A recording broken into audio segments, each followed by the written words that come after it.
कबीरदास जी का बहुत अच्छा दोहा है, मैं आपको बताता हूँ। माला फेरा जग गया, गया न मन का फेर, कर का मन का डार दे, मन का फेर। उनके कहने का मतलब ये है कि माला फेरते हुए तो मुझे युग बीत गए, कई युग बीत गए, फिर भी मन को अशांति नहीं मिट पाई। ठीक है, यानी कि मन की अशांति नहीं गई है।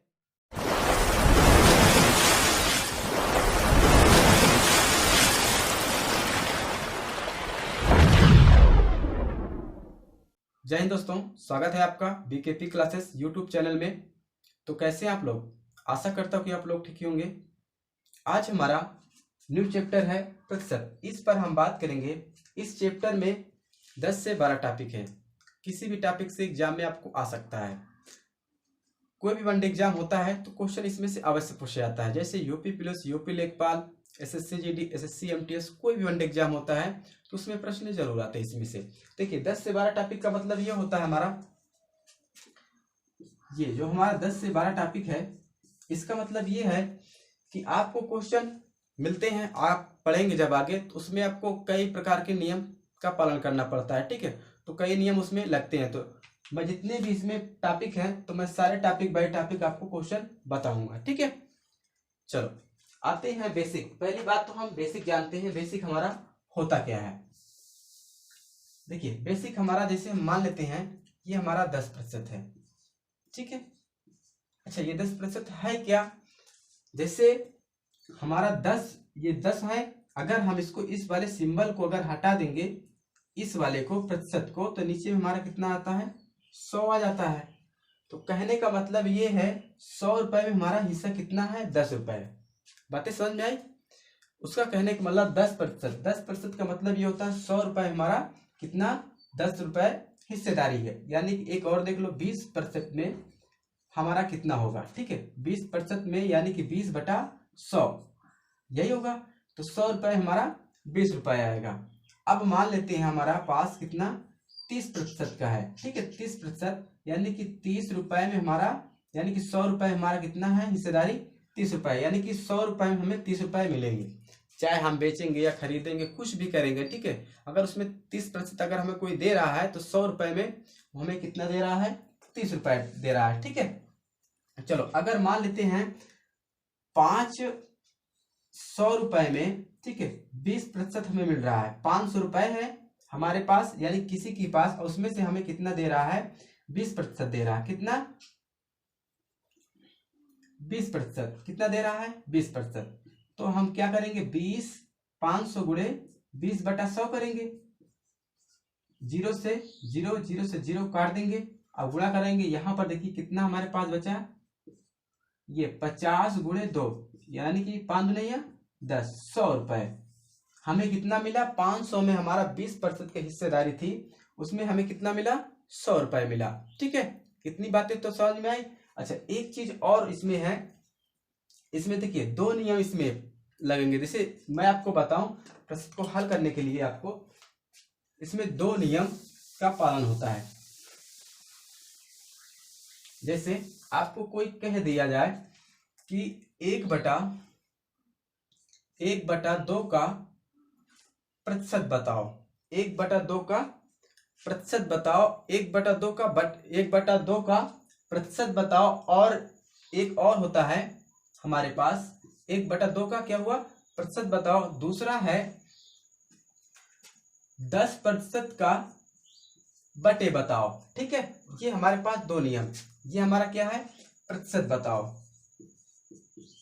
प्रतिशत बताओ। ठीक है, और ये हमारा कह रहा है कि बटे बताओ। 10% का बटे बताओ कितना आएगा, यानी कि बटे। ठीक है, ये हमारा क्या कह रहा है? कि बटे बताओ। ये कह रहा है हमारा कि प्रतिशत बताओ।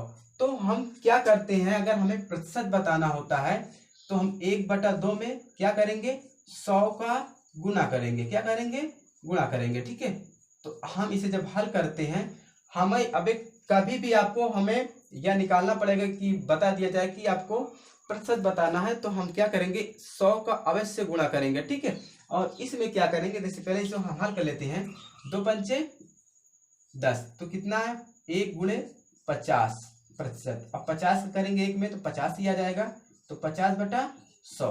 कभी भी आपको मिल जाए क्वेश्चन में, एग्जाम में कहीं भी आ जाए कि 1/6 का प्रतिशत बताओ, ठीक है, ऐसा आ जाए प्रतिशत बताओ, तो हम क्या करेंगे, 100 का गुणा करेंगे, ठीक है। चलो यहां तक तो समझ में आया गया, ये 50%, 1/2 का 50%, ठीक है।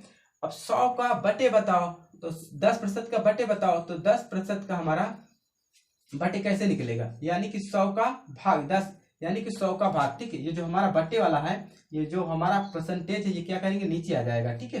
100 नीचे है, तो क्या करेंगे, 100 से हम क्या करते हैं, जब बटे करते हैं 100 से भाग करते हैं, और जब प्रतिशत निकालते हैं तो क्या करते हैं, 100 से गुणा कराते हैं, ठीक है। ये देखिए 0 से 0, तो कितना हमारे पास आया, 1/10, ठीक है। 10% का हमें देखिए बटे पता चला कितना है, 1/10 आया, ठीक है। तो आपको कंफ्यूज नहीं होना है। देखिए प्रतिशत, हानि, लाभ, बट्टा, जितने भी चैप्टर हैं इसमें क्या होता है, बहुत कंफ्यूजिंग वाले होते हैं, ठीक है। अब एक और देखिए आप यहाँ पर 20% का बटे बताओ, ठीक है, इस प्रकार का आ जाएगा क्वेश्चन, 20% का बटे बताओ, ठीक है, बटे बताओ। तो हम क्या करेंगे, 20 बटा यहाँ पर नीचे 100, ठीक है, 0 से 0, 2 पंचे 10, तो कितना आ जाएगा, 2 का नाम 2, ठीक है, ये 2 का नाम 2, 1/5, ठीक है। अभी तक तो आपने सीखा ही है कि हमें जब इस वाले सिंबल को हटाते तो क्या आता है, नीचे 100 आता है। अब इसी ने कहा, क्या कहा कि बटे बताओ, उसका मतलब यही है कि 100, यानी कि नीचे जो हम सिंबल हटाते तो नीचे क्या आता है, 100 आता है। अब जब हम 10% निकालते हैं तो क्या होता है, तभी भी नीचे कितना आता है, 100 आता है। तो है वही चीज, ठीक है। इसमें क्या होता है, थोड़ा सा कुछ नहीं है, वही चीज, थोड़ा सा उसका बोलने का नजरिया अलग है, ठीक है। तो ये बातें समझ में आई। चलो इसे नोट करो, फिर आते हैं हम टॉपिक बाय टॉपिक पर, कि हमारा टॉपिक फर्स्ट में कैसा क्वेश्चन आएगा कैसा नहीं आएगा, इस पर हम बात करते डिटेल में। चलो इसे नोट कर लो। कबीरदास जी का बहुत अच्छा दोहा है, मैं आपको बताता हूँ। माला फेरा जग गया, गया न मन का फेर, कर का मन का डार दे, मन का फेर।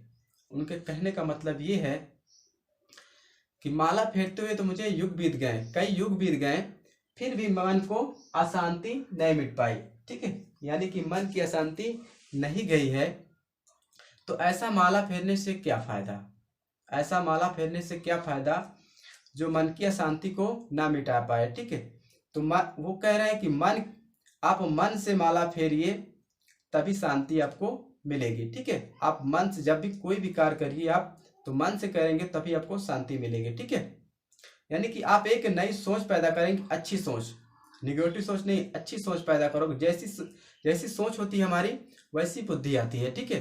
तो अच्छा सोचोगे तो क्या होगा, अच्छी बुद्धि आएगी, ठीक है।